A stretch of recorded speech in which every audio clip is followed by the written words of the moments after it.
lahat ng tao simula kay Adam hanggang sa dulo ng panahon. Tumayo sila sa kanilang kanilalagyan, pati ang bawat G ng bawat isa. Simula kay Adam hanggang sa dulo ng panahon, tumayo silang lahat at hilingin na nila ang lahat ng gusto nilang hilingin sa Allah. At sabay-sabay itong ipagkaloob sa kanila ng Allah, hindi mababawasan kung ano man ang tinataglay na pagmamay-ari ng Allah. Kaya walang kailangan ng Allah sa atin. Tandaan nyo ito, wala siyang kailangan sa atin. Ang gagawin nating pagsunod, pagsamba, ay para lamang sa ating kapakinabangan dito at sa kabilang buhay. Kahit na ano ang gawin ng bawat nilalang, kahit na ano ang gawin ng bawat tao, sarili niya lamang ang kanyang pinipinsala. At ang anumang ginawa natin, o consequences o bunga ng ating ginawa, ay pananagutan natin sa kabilang buhay. Kahit na ang ating mga pamilya, ang ating mga anak, ay nasa ilalim ng ating pangangasiwa, kapag sila ay hindi napunta sa karapat-dapat nakalugod-lugod sa paningin ng Allah, ay mananagot ang pinakaama nito o ang tinatawag ng tagapagpastol ng tupa o pinakapinuno. Kung titignan lang ng bawat isang Muslim ang kanyang kinalalagyan sa ngayon, kung malalim niyang inuunawa ang kanyang buong pagkatao, iiyak siya sa kaligayahan sapagkat siya ay pinili ng Allah para sa paraiso at buhay na walang hanggan. Sa dinami-dami ng mga taong naisulat ang kanilang pangalan sa kasaysayan ng sangkatauhan, subalit hindi sila minahal ng Allah na tulad ng mga Muslim at mga mananampalataya. Kahit na ano gawin ng mga kaaway ng Islam, mananatili at mananatili ang katotohanan. Ang Islam ay makikita natin sa lahat ng lugar. Ito'y dadako sa lahat ng lugar na inaabot ng araw at gabi. Sa lahat ng tahanan ay papasok ang Islam. Karangalan sa sinumang tatanggap nito, pagdadalamhati at pag-aaba sa sinumang tatanggi rito. كنتم خير أمة أخرجت للناس تأمرون بالمعروف وتنهون عن المنكر وتؤمنون بالله. Ito ang karangalan ng mga nag-aangking mga Muslim. Kayo ang pinakamabuting tao na pinalitaw ng Allah sa lahat ng sangkatauhan sa ibabaw ng kalupaan. Ang karangalang ito ay hindi ipinagkaloob ng Allah sa mga naunang mga propeta o sa mga tagasunod ng mga naunang propeta, kundi sa umma lamang ni Propeta Muhammad sallallahu alaihi wasallam. Kayo ang pinakamabuting tao na pinalitaw ng Allah sa ibabaw ng kalupaan mula sa lahat ng sangkatauhan. Sa kadahilanang nagtuturo kayo ng kabutihan, inaanyayahan nyo ang lahat ng tao sa buhay na walang hanggan. At iniiwasan nyo ang kasamaan, ang anumang ipinagbawal ng Allah at ng kanyang sugo, at dalisay na naniniwala kayo sa Allah. Meron pa bang ihigit sa karangalang ito na ipinagkaloob ng Allah sa mga Muslim? Upang hindi sila maging taimtim at hindi sila maging totoo sa kanilang pananampalatayang pinili ng Allah para sa kanila?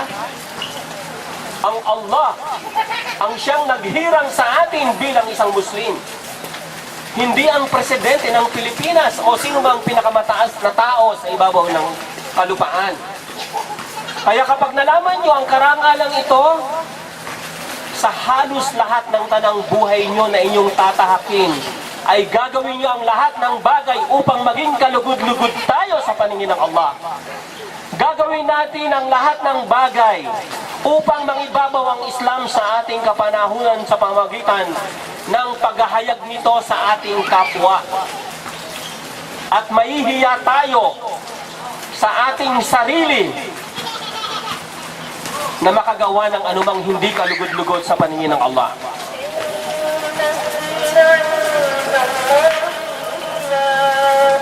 Inna dina indallahi al-Islam. Ang ating din o agama Islam na tinatawag na relihiyong Islam ay isang makalangit na kaparaanan ng pamumuhay. Hindi produkto ng kaisipan ng sinumang tao. Paano tayo kumain? Galing sa taas ang batas kung paano tayo kumain at ipinahayag sa mga partikular na mga sugo. Paano tayo matulog? Inihayag ng Allah sa mga partikular na sugo kung paano tayo matulog. Lahat ng larangan ng ating pamumuhay sa ibabaw ng kalupaan ay isang makalangit na kaparaanan ng pamumuhay. Paano tayo makitungo sa ating pamilya? Paano tayo makitungo sa ating mga kapwa, sa kapaligiran? Paano tayo magtayo ng sarili nating lipunan? Paano natin itrato ang ating mga kababaihan? Paano tayo makitungo sa lahat ng larangan ng ating pamumuhay? Ito'y isang makalangit na moral na kompleto na galing sa Allah subhanahu wa ta'ala.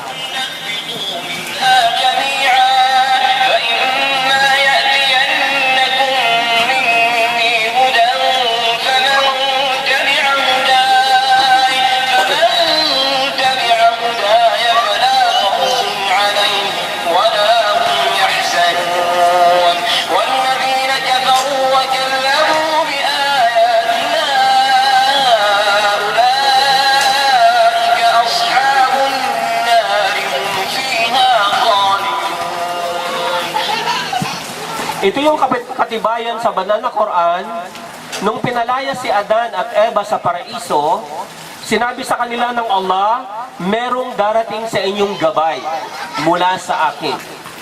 At ang sinumang susunod sa aking gabay, kailanman ay hindi magdadalamhati, kailanman ay hindi magkakaroon ng takot. Ito yung katibayan ng ating kaparaanan ng pamumuhay bilang gabay ay mula sa kalangitan. Kaya kapag pinag-usapan ng relihiyon, sa tunay na perspektibo nito, hindi ito pwedeng itatag ng kahit na anghel, ng kahit na mga dakilang mga propeta at mga sugo. Hindi ito pwedeng itatag ng kahit na sinumang tao, sapagkat lalabas na nakipag-compete sila sa tunay na karapatan lamang ng Allah hinggil sa paggagabay. At ang sinumang tumanggi mula sa revelasyon, sila ay maninirahan sa impyernong apoy at mananatili roon magpakailanman. Kaya ito ang kahulugan ng tunay na relihiyon. Isang kompletong gabay na makalangit at moral na sa simula't simula pa lamang na wala pang nilikha ay nakatalaga na bilang kompletong kaparaanan ng pamumuhay na angkop sa lahat ng larangan ng lahat ng mga nilikha sa ibabaw ng daigdig. Kaya hindi natin pwedeng sabihin, itinatag ang Iglesia ni Cristo ng 1914, ni Joseph Smith, ni Ellen White, ni Felix Manalo, ni Eddie Velarde. Ibig sabihin, ito'y bukod tanging karapatan lamang ng Allah.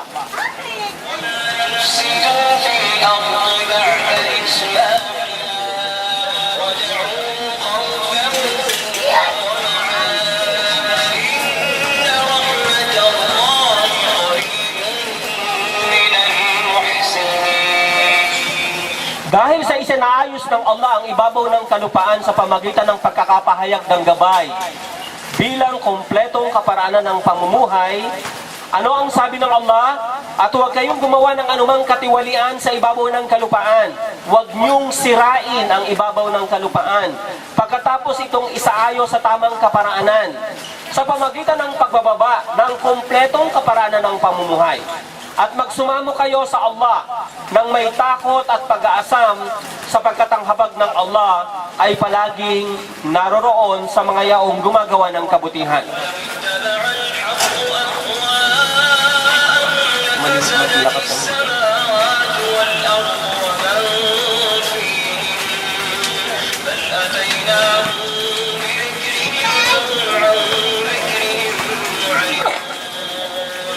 Pinapaalalahanan tayo ng Allah kung ang katotohanan o ang tamang kaparaanan ng pamumuhay ay nababatay sa ating kagustuhan o sariling mga pagnanasa, katotohanan ng mga kalangitan at ang kalupaan at ang anumang nasa nakapaloob sa mga ito ay magiging tiwali at mawawasak. Hindi batay sa naiisip ng tao ang katotohanan o hindi batay sa kanyang pagnanasa. Natulad ng pagtatayo ng sariling relihiyon. Natulad ng produkto ng kaisipan ng sinumang tao. Hindi ang kanilang inakala ang siyang katotohanan, kundi nagbaba kami ng mensahe o paalaala para sa kanila, subalit sila'y tumalikod mula sa paalalang ito.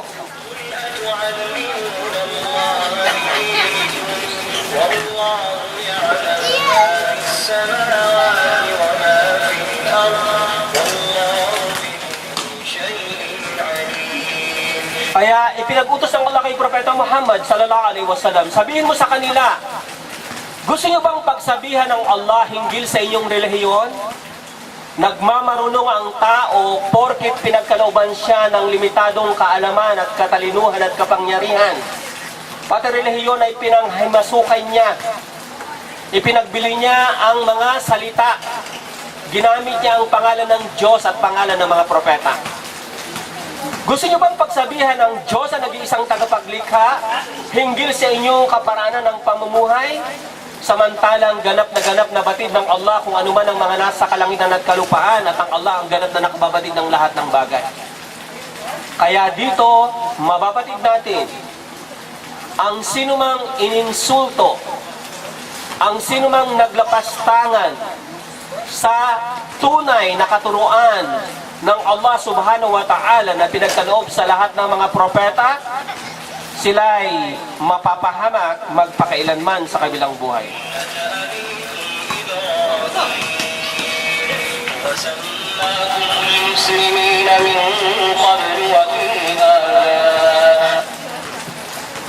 Ano ang sabi ng Allah sa talatang ito?